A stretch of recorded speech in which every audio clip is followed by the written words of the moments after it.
Hello, everyone, and welcome to One Controller Port Podcast, episode 67.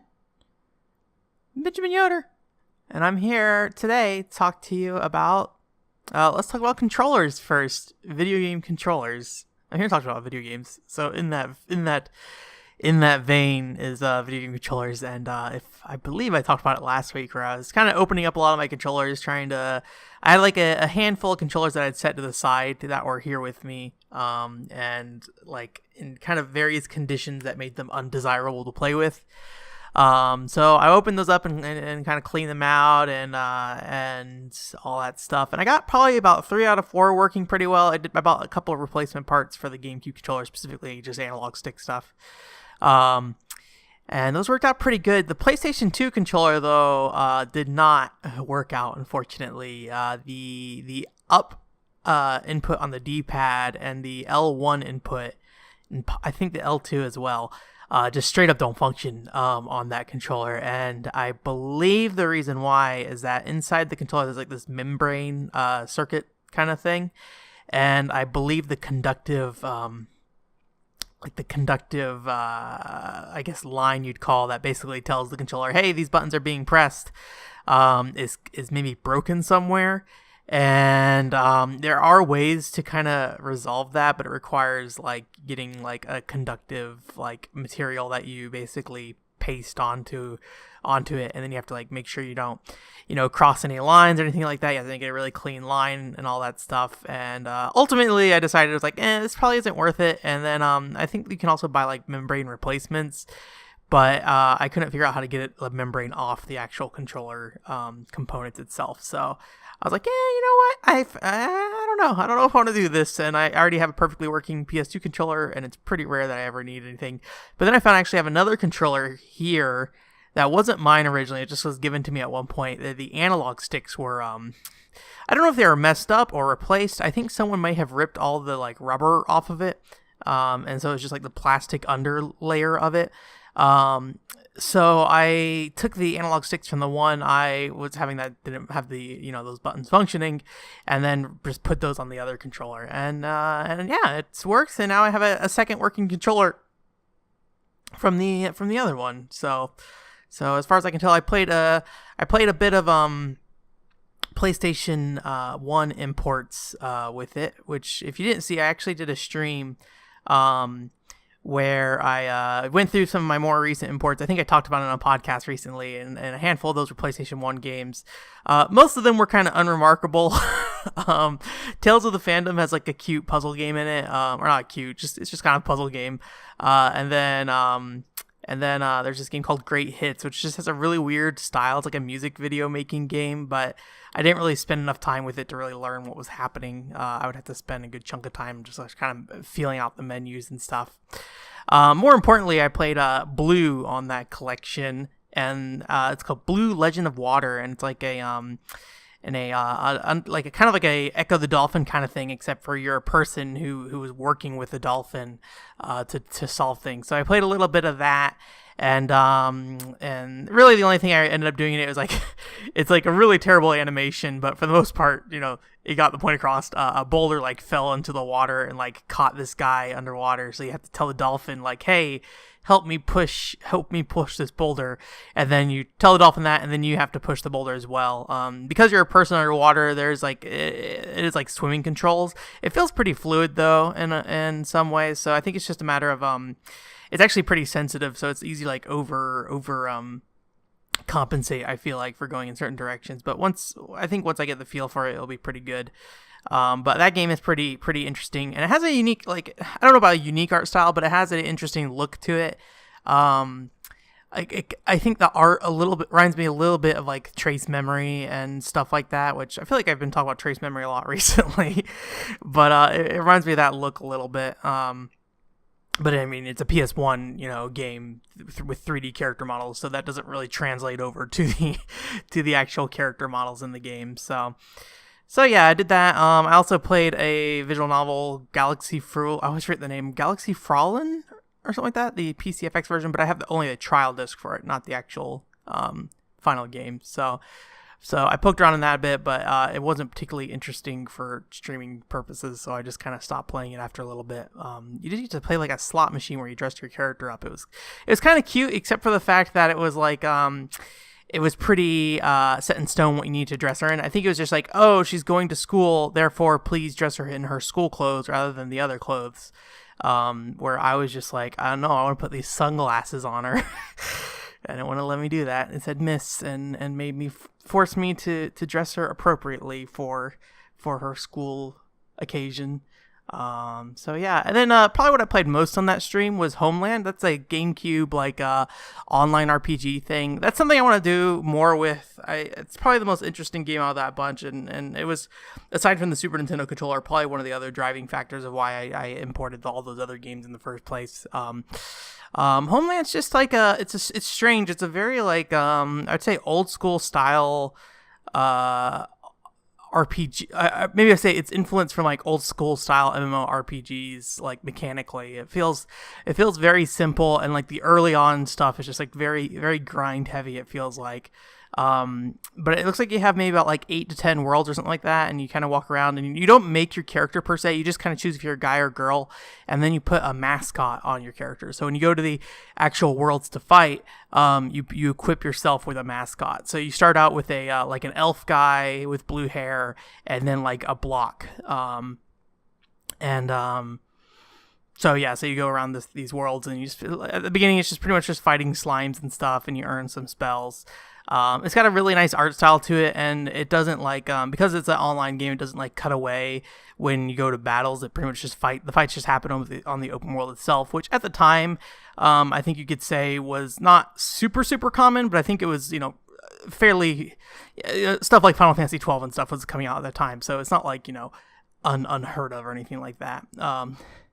So yeah, Homeland is pretty cool. I'm looking forward to trying to figure it out. I want to try to get somebody to play it online with me, because it's actually, you can do a direct IP connection, and I'm not sure if that supports only 2 players or if you can load to 4. But essentially, at some point in the game, the player can host a server on their own, and like as far as I can tell, it's just like built into the game. There's nothing like this. This isn't like a hacking kind of thing. You just like, you have a certain string of text you put in, and it sounds like that.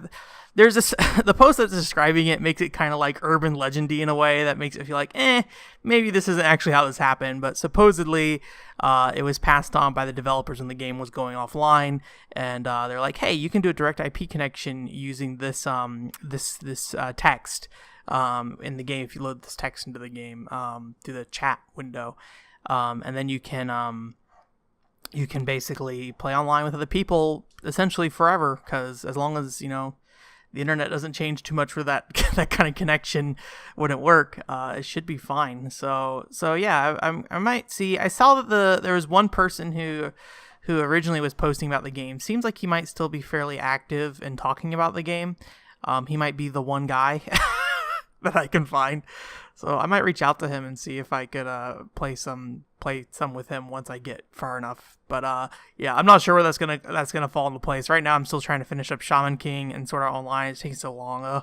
It's not taking so long because the games are taking so long. It's just taking so long because I'm not playing them enough. I've been having to look into some stuff. Trying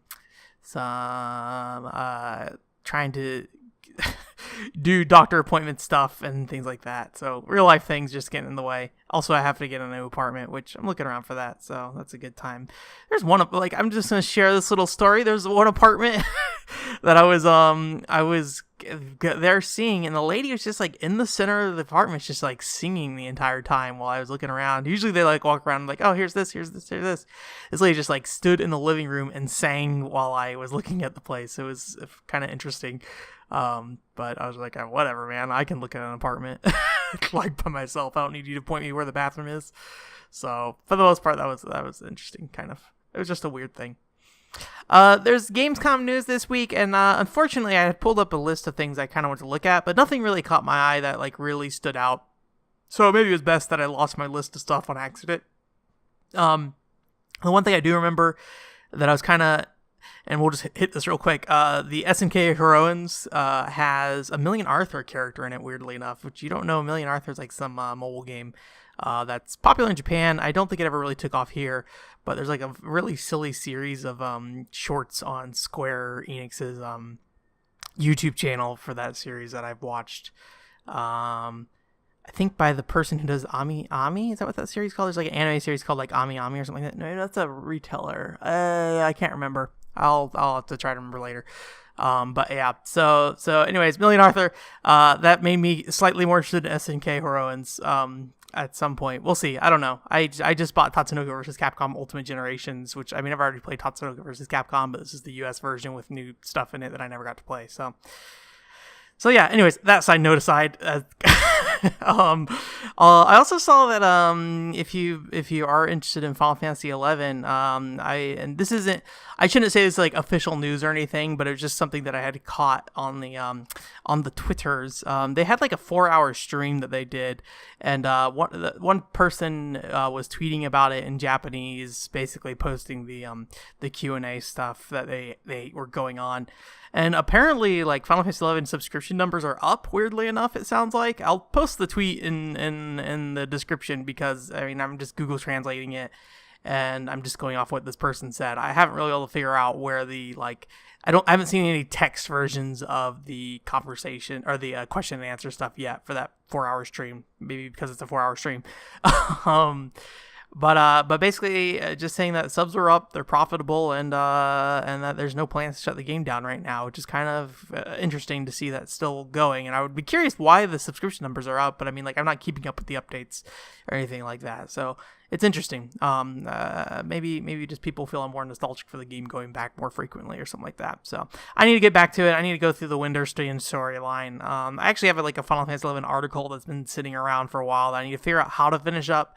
It's basically just like, hey, let's talk about the story of Final Fantasy 11 because that's kind of an interesting, like, huge thing to talk about, but it's difficult to really contextualize for someone who's not been a part of the Final Fantasy 11 community, for a long time. So I guess that's pretty much all I had for this week. So I think we're gonna actually bring out a fortune cookie. Let me go ahead and pull that up here.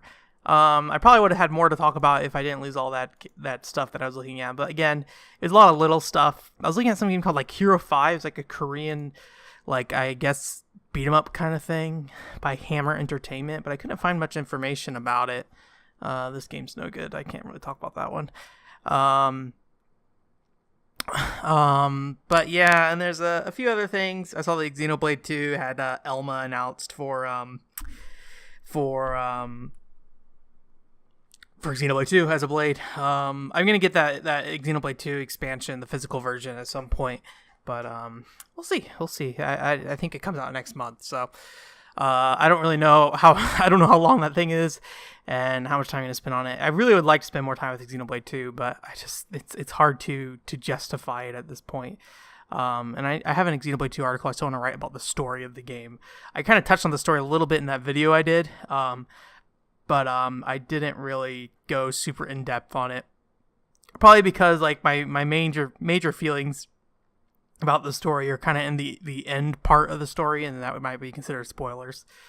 So I kind of and I thought it was worth focusing on the fact that Rex as a character isn't like particularly well developed at times. I wish they did a little bit more with Rex, but I think they did a fantastic job with the rest of the cast, and I think probably because of Rex, probably because of that, that's why Rex is in the state he's in. Sayonara Umihara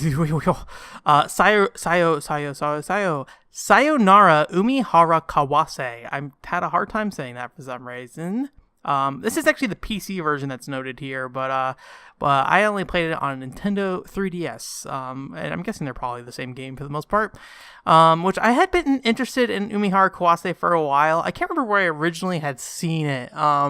There's the Super Nintendo release and the PS1 release. I'm gonna guess maybe I saw it on like on Game Center CX or something like that, and that's probably where I took an interest in it, because I do like the idea of like Bionic Commando's arm, and this is always the comparison everybody makes, so it's not like anything new comparison. But I like the idea of like the arm in Bionic Commando, but I don't like how stiff it is. I really don't like the implementation of it all that often. But I mean, there's more to Bionic Commando than just that like grapple arm thing. Um, it's a very, very, I would say almost like Castlevania like way where it's like every action has a very specific path it's going to send you on as you do it, like if you throw yourself, things like that. Anyways, this isn't about Bionic Commando. This is about Sayonara Omiharu Kawase, which if you don't know is basically like this girl who walks around. She's got like a little backpack on, and she has a fishing lure that she can throw and like stick into the sides of the environment or in the ceilings or really anywhere, as long as you're hitting a physical object that is not ice. I think you cannot grab onto.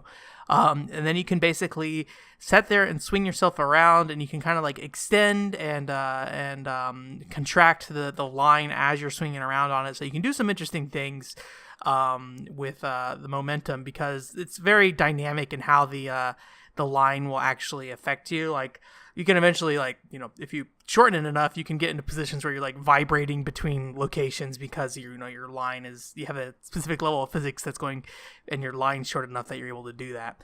And it's just you grabbing onto things and trying to throw yourself around, and then after you throw yourself, you can reach out again and try to grab on. It's a very simple mechanic that actually has a lot of depth to it, and it's a really kind of relaxing game for the most part. The environments are pretty simple. They're pretty much just a bunch of blocks that you're kind of going around on, but there's different backgrounds and stuff. Specifically with Sayonara Omiharu Kawase, there's like a bunch of like like I don't even know, like just interiors to some houses and like just some flying household supplies in general. It's just like a very like, oh, I'm a little tiny person in this very abstract looking environment that is kind of familiar but also very different. It's like bathrooms and stuff you're in, things like that. And you basically just swing around. It has this really relaxing music. I wish I was better at describing music, but I really can't say too much more about it. It's just like, I would say, yeah, I don't know. It's just kind of like a lot of like slow paced, like flute stuff with like some drums and like guitar and stuff. I don't know. It's very chill, and I think that's kind of something that you see with a lot of more difficult puzzle games, is that the actual environment and vibe of the game is that it's actually very relaxing, often pretty cute, but then it actually like is here to crush you kind of thing. And I think it's less interesting as like, oh, this game's so cute, but it's going to destroy you, and more interesting to me on kind of the reverse side of that, of saying like, hey, how does this like cute factor like what does it benefit the game in some ways? Like why does it look like this, and what does this mean for the difficulty? And I think it really just adds like a level of tolerance to the game, because it's so relaxed and there's not much in the environment and in the music that really make you feel like anxious or anything like that. It's not like you have like a timer on screen, or like there's some intense music while you're trying to like climb out while like a giant tadpole creature follows you. Usually it's just like a really chill, like, oh, this is music that could probably be used for any kind of like I'm on the beach kind of situation, just having a good time. But no, instead it's like I'm fighting a crab who's like stabbing at me. Everything in the game's like giant sea creatures and stuff for some reason. So Sayonara Omiharu Kawase has some other like characters too that have different stats. It's been so long though, I can't quite remember what the different stats are. I think some have like additional checkpoints and stuff, where other ones just have to start at the beginning of the level. But it's just a game that is pretty intense when you actually sit down and like use the mechanics and kind of figure it out. But when you are just like sitting there just kind of taking it in, it's a very relaxing game. It has a really interesting level design as well, where it's basically like each level kind of has like multiple doors that take you to different parts of the game. And some of the parts of the game are shorter paths, some parts of the game are longer paths, and all these doors kind of interconnect in different ways, and eventually you can get to like the final room by going through these different doors. So I think it's maybe impossible to like just go straight from the first room to the last room. I think you have to jump around a bit, and so it encourages replaying a bunch of areas. Or rather going back in the paths and like replaying an area to go through a different door. And I think it's Sayonara Omiharu Kawase, you don't have to like replay the game. I think you can just go back to the room that had the branching path. And I'm trying to remember if there's actually any kind of like indicator of where that branching path is, or if you just have to kind of remember where it is. But yeah, I assume the PC version's probably fine. I played it on 3DS mainly, and if I had a choice, I probably would have played it on PC. I always prefer playing on a home system when possible.